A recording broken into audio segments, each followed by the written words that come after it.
শুধু নামাজ, রোজা, জিকির এগুলো নিয়ে ইসলাম আমাদেরকে পড়ে থাকতে বলেনি। কোরআনিক অর্ডার হচ্ছে আপনার নামাজ শেষ, আপনি বেরিয়ে পড়বেন। আল্লাহ বলেছে ফান্তাশিরু ফিল আরদ ওয়াবতাগু মিন ফাদলিল্লাহ, জমিনে ছড়িয়ে পড়ো, আল্লাহ রিজিক তালাশ করো। নামাজ শেষ বেরিয়ে যাবেন। কৃষক চলে যাবে মাঠে, শ্রমজীবী চলে যাবে ফ্যাক্টরিতে, শিক্ষকরা চলে যাবে তাদের শিক্ষা প্রতিষ্ঠানে, কর্পোরেট ওয়ার্ল্ডের লোকেরা চলে যাবে তাদের প্রতিষ্ঠানে।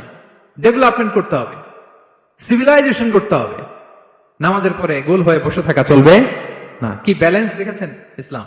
আজান হয়েছে তো মসজিদে আসো, নামাজ শেষ বেরিয়ে পড়ো। আলহামদুলিল্লাহ, কি ভারসাম্যপূর্ণ ইসলাম। ফাইদা কুদিয়াতিস সালাতু ফান্তাশিরু ফিল আরদ, যখন সালাত শেষ জমিনে ছড়িয়ে পড়ো, আল্লাহ রিজিক অন্বেষণ করো।